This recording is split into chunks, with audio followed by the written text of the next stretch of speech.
Chapter 27. The story he told now was not about baseball. It was about parents who were drunk a lot and always leaving him on his own. About being put in classes where they just cut paper and played games all day. About a teacher who whispered to a principal, just outside the classroom door, "This bunch will never learn to read a stop sign." Right then and there, as if to make the teacher right, he stopped trying. The part I didn't tell about Bluefield. I was only 15. I ran away.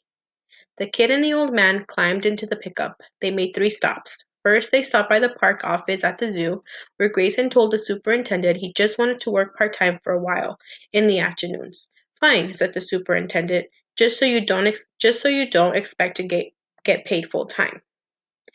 Then they went to the library book sale racks and bought about 20 old picture books, such as The Story of a Bar and Mike Mulligani's Steam Shovel and A Little Engine That Could.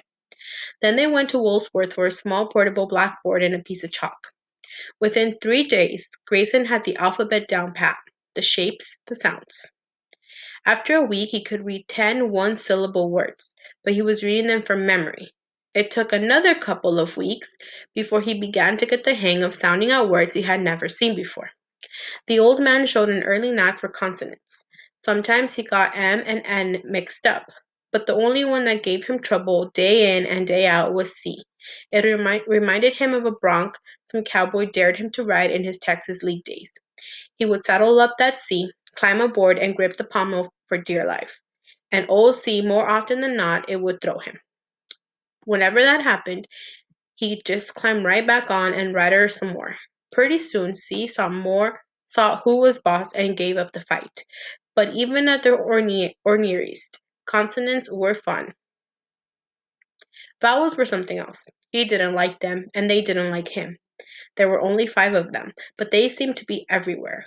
Why, you could go through 20 words without bumping into some of the shyer consonants, but it seemed as if you couldn't tiptoe past a syllable without waking up a vowel. Consonants you knew pretty much where they stood, but you could never trust a vowel. To the old pitcher, they were like his own best knuckleball come back to haunt him. In, out, up, down. Not even the pitcher, much less the batter, knew which way it would break. He kept swinging and missing. But the kid was a good manager, though. He would never let him sling back into the showers, but kept sending him back up to the plate. The kid used different words, but in his ears the old minor leaguer heard, "Keep your eye on it. Hold your swing. Watch it all the way in. Don't be anxious. Just make contact." And soon enough, that's what he was doing, nailing those vowels on the button, writing them from consonant to consonant, syllable to syllable, word to word. One day the kid wrote on the blackboard, "I see the ball."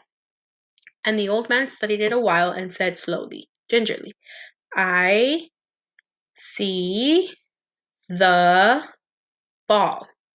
Maniac whooped. "You're reading!" "I'm reading," yipped the old man. His smile was so wide he'd have to break it into sections to fit it through a doorway.